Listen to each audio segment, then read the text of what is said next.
aí caiu mais ainda, mas nós vamos fazer uma breve meditação e vamos falar aí alguns minutos da palavra de Deus e tenho certeza que você também vai ser abençoado. Nós vamos fazer o seguinte, Dara vai gravar um áudio aqui no celular e depois nós vamos reenviar para os irmãos. Aqueles que quiserem ouvir essa reflexão, vai ficar melhor para você acompanhar em sua casa, porque se for pela transmissão, a qualquer hora pode cair e aí você perder aí o fio da meada e não conseguir entender muito bem uma palavra de Deus para os nossos corações nesse dia. Amém?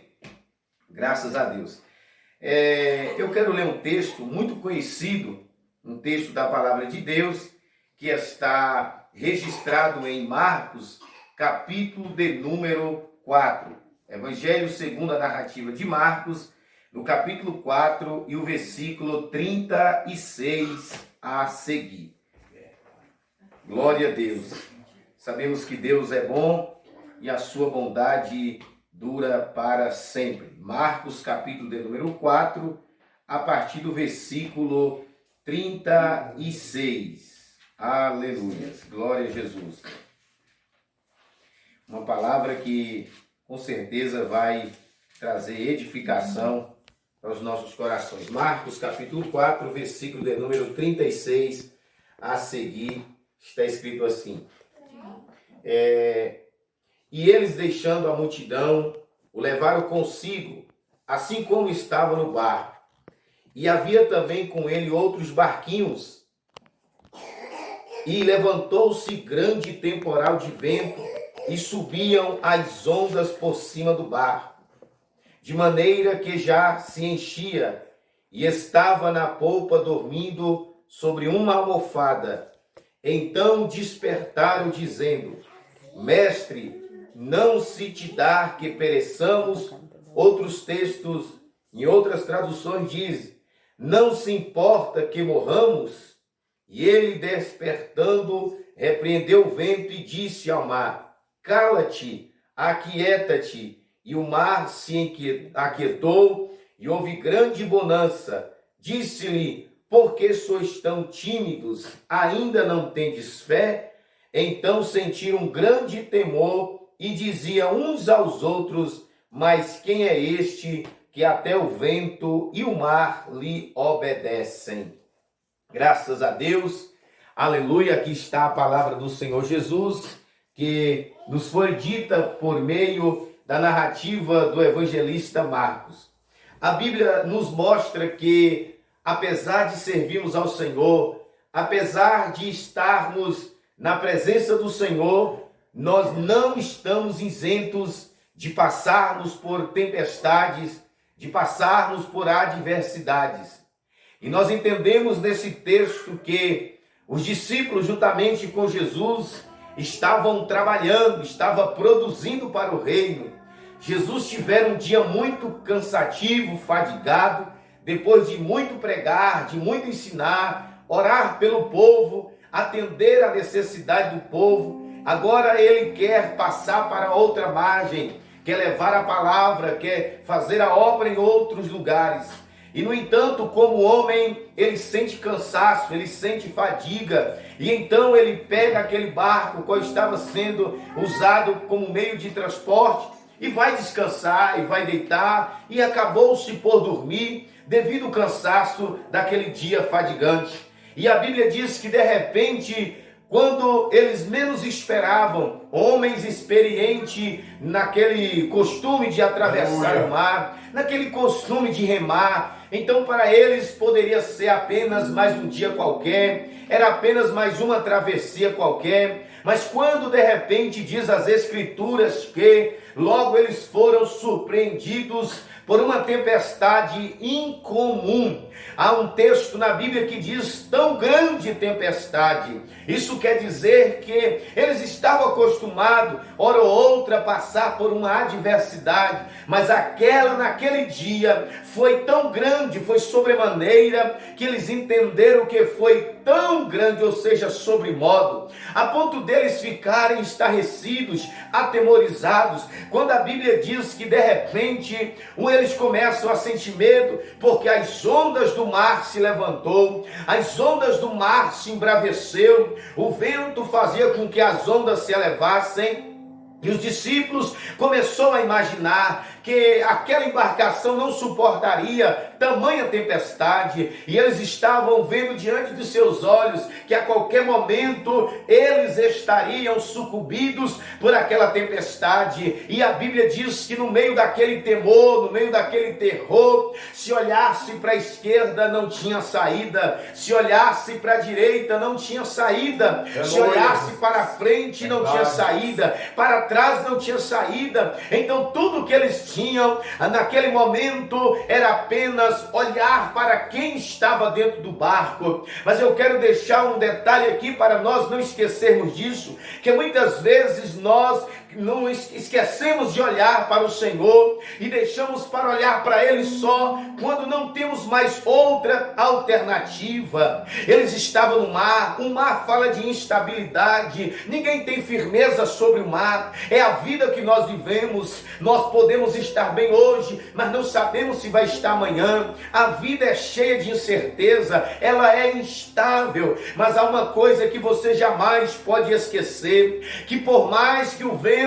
sopre forte, que por mais que o barco balance, que por mais que águas começam a entrar na pequena embarcação, você jamais deve esquecer que Jesus está no controle de todas as coisas, que Jesus está dentro do barco, e que se Ele está, a sua presença nos garante seguro. A presença de Jesus é o nosso apólice de seguro. Quem está nele é guardado e protegido. Quem está nele, o maligno não toca. Quem é dele, ele jamais permitirá, aleluia, que a praga chegue sobre a sua tenda, que o mal enviado pelo diabo lhe faça sofrer. É bom nós entendermos que sofrimento na Bíblia não é algo incomum. Sofrimento na Bíblia, lá em Gênesis, a Bíblia diz que pode ser uma consequência do pecado. Quando Adão e Eva pecou, Gênesis 3,16, a Bíblia diz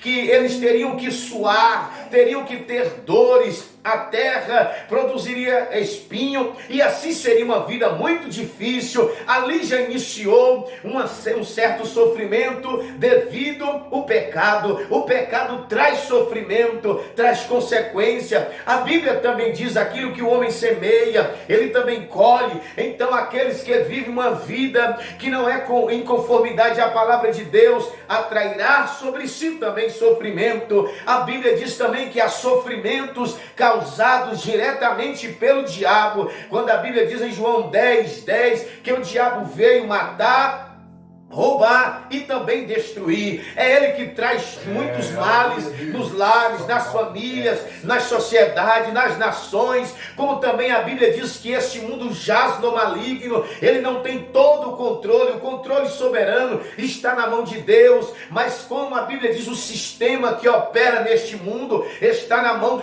do maligno, e por isso que muitos males têm sido acontecido nesses últimos dias, como também em todas as eras, trazendo sofrimento, trazendo desespero para muitos. Como a Bíblia também diz que o sofrimento pode ser Deus provando os seus, como no caso de Jó, como no caso de Abraão, como no caso de Daniel, dos 3 jovens também na Babilônia. Existem sofrimentos que são experimentos de Deus na vida de crente, mas eu tenho uma palavra de Deus para a sua vida, que aquele mal que é suscitado ou levantado pelo diabo, aqueles que é de Deus estão guardados e protegidos, porque para tocar naqueles que são de Deus, é preciso que haja uma permissão de Deus, como o diabo teve que pedir permissão de Deus para tocar no seu servo por nome de Jó. Ah, meu irmão, você deveria estar tranquilo, sabe por quê? Porque você tem o que muitos não têm. Tempestade era normal naquele caminho que atravessava aquele mar ou um lago de Genezaré, mas nem todos tinham o que aqueles discípulos tinham. Eles não tinham o Senhor do vento, o Senhor que manda e controla a natureza. Esta é uma grande diferença. Nós estamos vivendo um dia de desespero, nós estamos vivendo um dia de luta, dia de dores, e as nações começaram a gemer. Nós estamos vendo pessoas entrar em desespero, nós estamos vendo pessoas começar a falar em morte, a falar em suicídio. Mas deixa eu te dizer uma coisa: se você serve a Deus, se você é de Deus, eu vim te dizer nesta noite que Deus está no teu barco, Ele está na tua casa, Ele está na tua vida. Então não tem por que temer. Lembrai-vos que a Bíblia diz assim, que quando eles ficaram atemorizados, eles começaram a fazer uma pergunta entre si. Não diz a Bíblia, mas a Bíblia me faz pensar isso. Quando eles, olhando um para o outro e vendo que Jesus estava dormindo, eu penso que algum deles começaram a pensar: será que Ele não se importa conosco? Será que Ele não está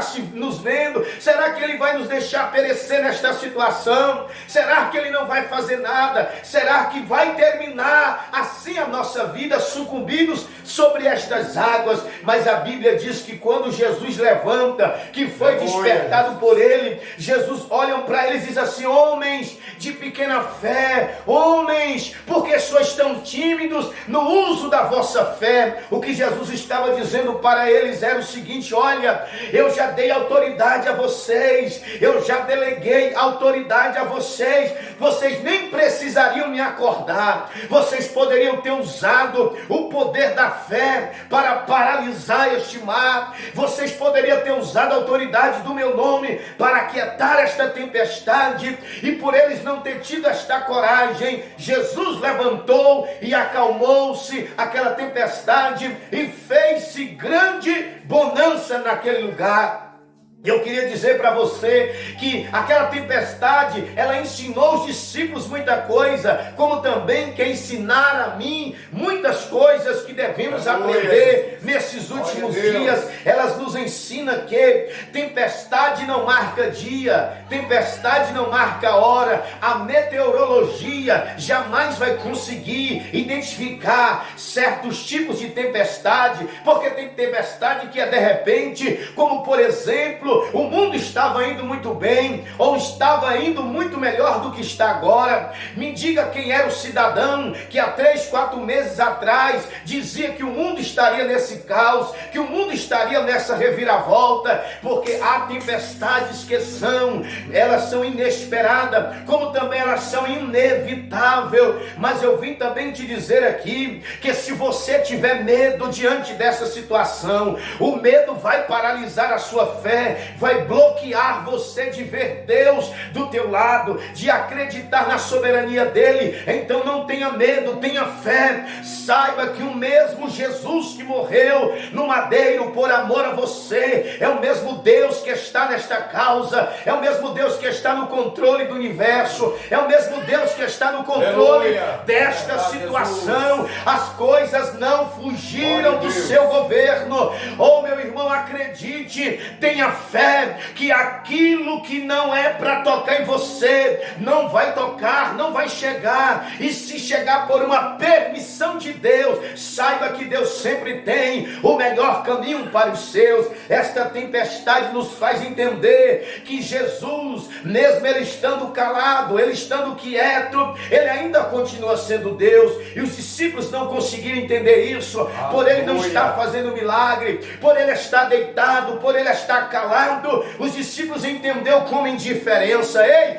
se Deus falar ou não, Ele é Deus. Se Deus fizer ou não, Ele é Deus. Se as coisas estiverem indo boa ou não, Ele é Deus. Então não se esqueça, Ele calado ou falando, Ele deitado ou de pé, Ele ainda continua sendo Deus. Não se desespere, porque o teu Deus está no governo de todas as coisas. Sabe por quê? Porque Ele nos deu uma promessa: eis que eu estarei convosco todos os dias Salomão disse que teríamos dias em que nós estaríamos abraçados, mas também teria dias em que nós não poderíamos abraçar. Como estamos nesses dias, não estamos podendo abraçar, não estamos podendo manifestar nossos afetos e carinho para com os nossos entes queridos, para com os nossos amigos. A Bíblia diz também, Salomão escrevendo, que há tempos de lágrimas. Esse é um tempo de lágrimas, tempo de pranto, tempo de choro, tempo de desespero, tempo de angústia, mas o Senhor Jesus escreveu, antes de subir ao céu, dando uma garantia para os seus discípulos: ei, eu estarei convosco no dia do desespero, eu estarei convosco no dia da angústia, eu estarei convosco no dia da solidão, eu estarei convosco no dia do caos, eu estarei convosco no dia da tempestade, eu estarei convosco quando o mundo estiver de ponta cabeça. Ei, você que é de Deus,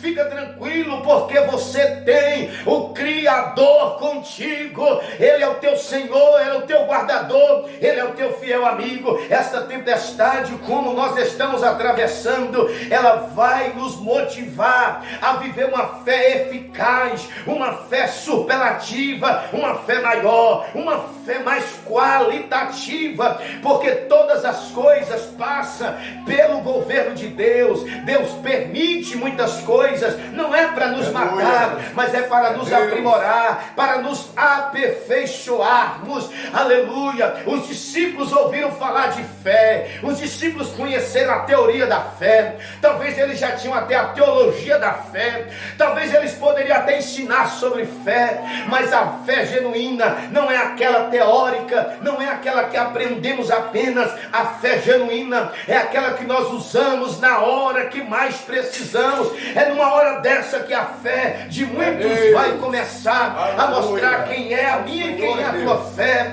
Aqueles que estão desesperançosos, aqueles que estão desmotivados, que já bateram a sua fé. Ei, meu querido, Deus quer melhorar e aprimorar a sua fé. Fé é crer naquilo que você não vê, você ter certeza. Pode estar tudo mal ao teu redor, no mundo inteiro, mas o seu coração deve se alegrar. Eu tenho paz, porque o Senhor do mundo está comigo. O Deus que é maior do que todas as pestes que já surgiram, maior do que câncer, AIDS, lepra, maior do que coronavírus, maior do que todas as coisas. E é esse Deus que está conosco, o Deus grandioso, o Senhor que criou todas as coisas. Melhor do que você conhecer, este é o momento de você usar a sua fé. Esse é o momento de você colocar a sua fé em prática. Esse é o momento de você mostrar a genuidade da tua fé, a força da sua fé, o poder da sua fé. Não se desespere, porque talvez há pessoas que estão esperando a esperança de sua, que já serve a Deus, você que já está temendo ao Senhor. Então você precisa melhorar a sua fé. Aquela tempestade ensinou para aqueles discípulos que o Senhor é Deus de todas as coisas, porque eles ficaram tão maravilhados, dizendo: ora, que homem é esse que até o vento e o mar lhe obedece? Sabe o que é isso, meus irmãos? É a Bíblia dizendo para nós: ei, não tem nada que o Senhor não possa fazer, não há nada novo para Deus, não há nada surpreendente para Deus, não há nada que inquiete Deus ou que incomode Deus. E se isso está acontecendo, de repente Deus quer trazer um avivamento para o Brasil, um avivamento para as nações. Vocês já observaram que antes disso, como foi nos dias do dilúvio, as pessoas não queriam saber de Deus, as pessoas não queriam a palavra de Deus. Mas quando veio o dilúvio e todos começaram a procurar: cadê Deus? Cadê a salvação? Vocês já observaram também que lá em Sodoma e Gomorra, ninguém queria saber de Deus, ninguém queria o que era certo, o que era justo, o que era santo.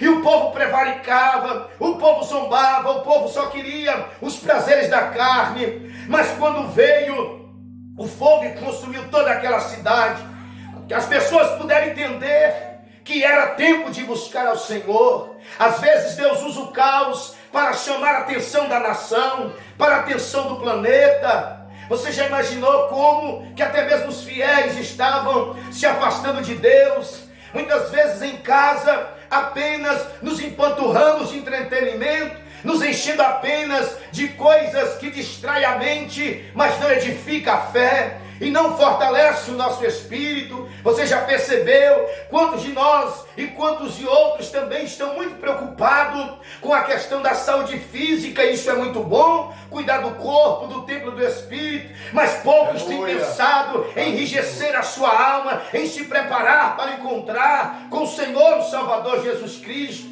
Você já percebeu como tem zombado do Senhor, como tem zombado de Cristo, como muitos estão, digamos, sem nenhum temor na casa de Deus, até mesmo os ímpios, e Deus, eu penso que está permitindo isso para chamar a atenção às nações, porque o juízo de Deus vai vir. Coronavírus não é nada perto dos eventos apocalípticos que estão descritos para acontecer depois da vinda de Cristo, ou iminência da vinda de Cristo. É um tempo de preparação para a igreja, é um tempo de despertamento para você que serve a Deus, você que se afastou, você que está distanciado, você que abateu a sua fé. Entenda Deus falando com você através desta palavra e através desse mundo. Se você não quiser acreditar nesse que está falando, olhe para os terremotos pregando que Jesus está vindo, olhe para as catástrofes naturais dizendo que Jesus está vindo, olhe para o aquecimento global dizendo que Jesus está vindo, olhe para a corrupção moral e perceba que Jesus está vindo. É tempo de voltar, é tempo de se arrepender, é tempo de buscar ao Senhor. E você que serve a Deus, é tempo de melhorar, como diz a Bíblia: se o meu povo que se chama pelo meu nome orar, buscar, se humilhar, o Senhor trará um grande avivamento para a nossa vida. Aproveite esse momento de quarentena, aproveite esse momento de estar em casa, tire tempo para Deus, ouça louvores, ora, busca, gema na presença de Deus, clame ao Senhor de todo o teu coração e receberás força para atravessar não esta tempestade, mas todas que possam vir. Deus abençoe você, Deus abençoe sua casa, Deus abençoe a sua vida, em nome de Jesus. Eu quero fazer uma oração para a gente encerrar esta palavra, e o pastor Sérgio dará a bênção apostólica, amém? Aleluias, glória a Deus, aleluia. Ó nosso Deus e nosso Pai, aleluia, Jesus. Neste momento, Jesus, nós pedimos ao Senhor, ó Deus, para a glória do teu nome, nós apresentamos esta nação, nós apresentamos este Brasil, Senhor. Ó Deus, o Senhor tem planos, Pai. Ó Deus, ainda que não seja o Senhor que criou este mal, mas para ele ter se expandido, o Senhor tem, Senhor, o Senhor permitiu para que isso acontecesse. Mas eu quero pedir ao Senhor, a Deus, que por meio desta tormenta, que por meio deste caos, o Senhor venha levantar uma igreja forte, o Senhor venha renovar a sua igreja, o Senhor venha reavivar o teu povo, o Senhor venha trazer esperança e alegria. Ó Deus, que haja um novo encontro. Ó Deus, aviva a tua obra, meu Deus, dos quatro cantos desta terra, deste planeta. Ó Deus, faça-nos conhecer o teu poder e a tua glória, a tua majestade nesse dia. Pai, abençoe o teu povo que está ouvindo e que ouviu, Senhor, esta palavra da Igreja União e os demais irmãos e os demais amigos, em nome de Jesus. Que a bênção e a paz do Senhor encontre o teu coração, encontre a tua vida e te dê paz, segurança, em nome de Jesus de Nazaré. Aleluia. Amém.